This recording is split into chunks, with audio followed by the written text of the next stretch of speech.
সুদখোরের অত্যাচারে গলায় ফাঁস লাগিয়ে আত্মঘাতী। ঋণের টাকা শোধ করতে না পারার জন্য বাড়িতে ঢুকে আগ্নেয়াস্ত্র দেখিয়ে তুলে নিয়ে যাওয়ার হুমকি।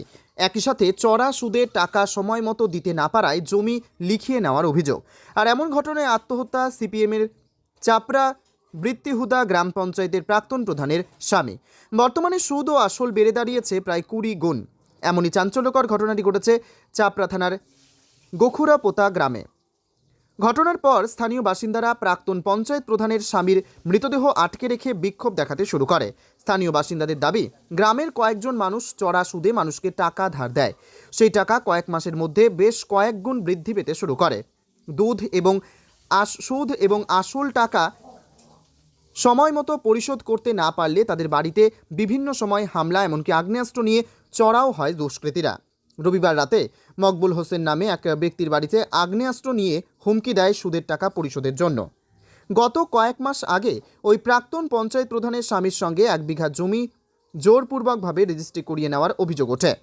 তারপরও ক্রমশ সুদের টাকার চাপ দিতে থাকে। সুদখোরের এই চাপ সহ্য করতে না পেরে সোমবার ভোররাতে ঘরের ভেতরে গলায় ফাঁস দিয়ে আত্মহত্যা করে এবং একটি সুইসাইড নোট লিখে যায় সুদ কারবারিদের নামে। এই ঘটনাকে কেন্দ্র করে এলাকায় রীতিমতো উত্তেজনা সৃষ্টি হয়েছে। ঘটনার খবর পেয়ে ঘটনাস্থলে পৌঁছেছে চাপড়া থানার পুলিশ। চাপড়া থানা পুলিশ মৃতদেহ ময়নাতদন্তের জন্য পাঠাতে গেলে দোষীদের গ্রেপ্তারের দাবিতে বিক্ষোভ দেখাতে শুরু করে। এরপর পুলিশি আশ্বাসে বিক্ষোভ ওঠে এবং মৃতদেহ শক্তিনগর জেলা হাসপাতালে ময়নাতদন্তের জন্য পাঠানো হয়। নিয়েছিল সুদের টাকা, চড়া সুদের টাকা নিয়েছিল, ঠিক আছে। তো আজ থেকে প্রায় 1 বছর আগে, 1-1.5 বছর আগে। এবার সেই সুদের টাকা 1 লাখ টাকা নিলে ওদের কাছে 5 লাখ টাকা হয়ে যায়। এবার সেই টাকার অ্যামাউন্টটা 15 লাখ টাকা হয়ে গিয়েছিল। 1 লাখ টাকা 1.5 লাখ টাকা সুদের টাকা। এবার উনি 1.5 বছর আগে, ও আমার কাকা হয় উনি, আমি ওনার ভাইপো, বড় ভাইয়ের ছেলে। তা ওনার সঙ্গে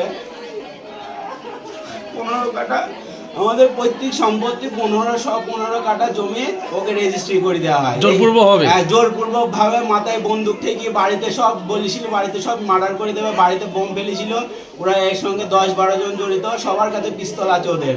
আমাদের গ্রামের অনেক কজনের সঙ্গে জড়িত, যেমন ঝনি আছে, তারপরে সুবরাব আছে, আতদার ইসমাইল আছে, যারা নদীর উপর থেকেও একজনের সঙ্গে বলছি। যারা টাকা দেয় তারা কি এখানে ক্রিমিনাল? হ্যাঁ, এটা ক্রিমিনাল।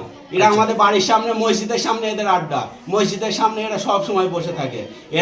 এর আগে 15 কাটা জমি দিয়ে বললো যে শোধ হয়ে গেছে।